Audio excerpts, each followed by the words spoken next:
बिस्मिल्लाहिर्रहमानिर्रहीम। अस्सलाम वालेकुम नाज़रीन, उम्मीद है आप खैर व आफ़ियत से होंगे।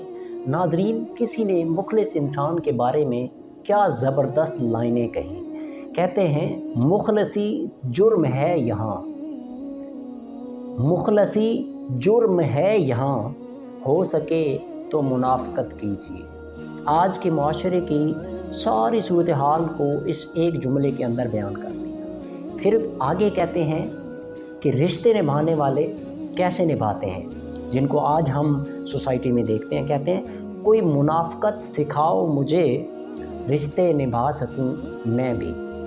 क्या कमाल अंदाज में माशरे की सारी सूरत हाल की अक्कासी की इन चंद जुमलों के अंदर आज हम अगर अपनी सोसाइटी में देखें, आप अपने इर्द गिर्द देखें और अपने भी गिरबानों में झांकें तो अंदाज़ा होगा हर शख्स दूसरे के साथ इस तरह मुस्कुरा के मोहब्बत प्यार से मिलता है, मैं हैरान होता हूँ। और उसके बाद क्या होता है, वो ही शख्स दूसरे के साथ बैठ के उस शख्स की ग़ीबत कर रहा होता है, उस शख्स की चुगली कर रहा होता है, उस शख्स की वो बातें भी बयान कर रहा होता है जो उसमें नहीं होती। मुख्तलिफ़ तरीक़ेकार अपनाए जाते हैं। आप ही आए रोज़ ये चीज़ें फ़ेस करते होंगे। मैंने भी ज़िंदगी में, हर इंसान ज़िंदगी से सीखता है। मैं ज़िंदगी के बहुत से तजर्बात, जो मुशाहिदात जो मेरे ऊपर बीतते हैं, वो मैं आपके साथ शेयर करता हूँ कि हो सके ज़िंदगी में आपके लिए आसानी हो जाए, आपको डायरेक्शन मिल जाए। ऐसे लोगों से बहुत दूर रहा करें। और मसला ये होता है कि ऐसा कोई मुखलिस इंसान हो जो ऐसा दोगला ना हो, जो ऐसी मुनाफ़क़त ना रखता हो, तो वो अकेला रह जाता है। वो क्या करता है, वो लोग मतलब एक हजूम होता है जो उससे नफ़रत करते होते हैं। हालांकि वो लोग एक दूसरे से भी नफ़रत करते होते हैं और वो इकट्ठे हो जाते हैं उस एक ही वजह से। अब वो उसके भी खैर ख्वाह नहीं है और एक दूसरे के खैर ख्वाह नहीं होते। अजीब एक धंधा है। आप ज़िंदगी में जिस जगह देखेंगे, अपनी यूनिवर्सिटी लाइफ में देखेंगे, अपनी कॉलीग लाइफ में देखेंगे जहाँ आप जॉब करते हैं, आप सोसाइटी में देखेंगे, आप रिश्तों में देखेंगे, इतनी ज़्यादा ये मसाइल का सामना, ख़ास तौर पे ख़वातीन के मसाइल बहुत ज़्यादा होते हैं।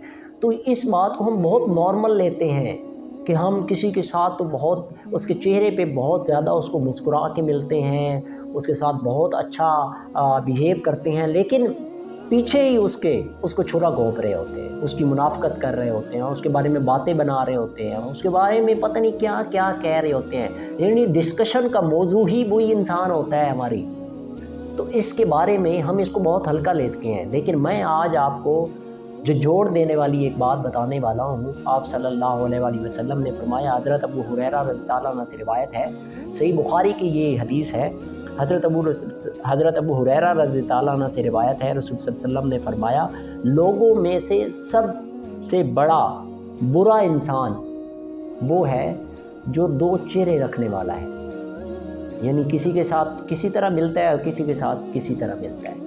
यानी मुनाफ़क़त इख्तियार करता है, किसी की खुशामद कर रहा है, किसी के सामने बड़े अच्छे जेस्टर दे रहा है और उसके बाद उसी के बारे में दूसरे को जाके उसके बारे में बदगुमानियाँ पैदा कर रहा है, मुनाफ़क़त कर रहा है, ग़ीबत कर रहा है, जो भी नाम दे दें उसको। आज आए रोज़ आप देखते हैं सोसाइटी में। दूसरी हदीस रसूल सल्लल्लाहु अलैहि वसल्लम आपके सामने बयान करना चाह रहा हूँ। हज़रत अम्मार बिन यासिर रज़ियल्लाहु अन्हु से रिवायत है, रसूलुल्लाह सल्लल्लाहु अलैहि वसल्लम ने फरमाया, दुनिया में वो जो शख्स दो रुखा होगा, यानी दो चेहरे रखने वाला होगा, क़यामत के दिन उसके मुंह में आग की दो ज़बानें होंगी। अंदाज़ा लगा लें, ये सुनन अबू दाऊद की हदीस मुबारक है। ज़रा आप अंदाज़ा लगा लें हम इसको कितना हल्का लेते हैं। और आए रोज़ हमारा लम्हा बा लम्हा, ज़िंदगी का एक एक लम्हा हमारा इसी बात में गुजर रहा होता है। हमारी टॉपिक का डिस्कशन ही कुछ नहीं होता, अपनी ज़ात, अपने मामलात, अपना काम, हमारी ये प्रेफरेंस ही नहीं है। हमारी प्रेफरेंस है तो किसी दूसरे की ज़ात है, दूसरे को डिस्कस करना, दूसरे के बारे में ग़ीबत करना, दूसरे के बारे में बदगुमानी करना, वो ऐसा है, वो ऐसे करता है, वो वैसे करती है, वो वैसी है, वो मतलब हमारे सारा दिन ज़बान इन्हीं बदगुमानियों, इन्हीं जो मुनाफ़क़त के चेहरे छुपाए हुए हमने, इसी चीज़ पे हम सारा दिन अपना गुजारते हैं और हम इसको समझते भी कुछ नहीं। और उधर हम नमाज़ें भी पढ़ रहे होते हैं, सारा कुछ कर रहे होते हैं। कहाँ जाएंगे हम? ایک طرف تو ہم عبادت کر رہے ہوتے ہیں اور دوسری طرف ہم یہ کام کر رہے ہیں۔ تو اللہ تعالیٰ ہمیں ایسے لوگوں سے بچنے کی توفیق بھی عطا فرمائے اور ایسی حکمت کو سمجھنے کی بھی توفیق دے، اور اللہ تعالیٰ ہمیں ایسے لوگوں سے بھی دور رکھے اور ہمیں ان لوگوں میں شامل نہ کرے جو دوسروں کے خلاف بدگمانی رکھتے ہیں، منافقت رکھتے ہیں، یا ان کے بارے میں آگے غیبت کرتے ہیں۔ تو اللہ تعالیٰ ہمیں ایسے لوگوں سے بھی محفوظ فرمائے اور ہمیں ایسے لوگوں میں ہمیشہ شمار کرے، اور اخلاص پر مخلص لوگوں کا اس معاشرے سوسائٹی میں اب رہنا ہی مشکل ہو گیا ہے، کیونکہ وہ ہر ایک کے ساتھ اخلاص سے، محبت سے، پیار سے، دل سے، جو جیسے وہ اس کے ساتھ مینز کہ وہ جیسا انسان ہے وہ اس کو ویسا مان رہا ہے، وہ یہ نہیں ہے کہ اس کے چہرے پہ اس کو کچھ کہتا ہے اور دوسرے کو جا کے کچھ کہتا ہے۔ یہ ہماری روٹین ہے زندگی کی، کسی معاملے کو بھی اٹھا لیں، ہم نے ہر طرف یہی رکھا ہوا ہے، وہ چاہے ہمارے سیاستدان ہوں، وہ چاہے ہمارے مذہبی اسکالرز ہوں، وہ چاہے ہماری اسٹوڈنٹس ہوں، وہ چاہے ہمارے زندگی کے کسی شعبے میں بھی کام کرنے والا شخص ہو، وہ دوسرے اپنے دوست، اپنے تعلق رکھنے والے، اپنے کولیگ، ہر ایک کے ساتھ، ہر دوسرا شخص اس کے ساتھ ایسے ہی کرتا ہے۔ تو اللہ تعالیٰ ہمیں اس اتنے بڑے گناہ سے جو ہے وہ دور رکھے اور ان لوگوں سے بھی بچائے۔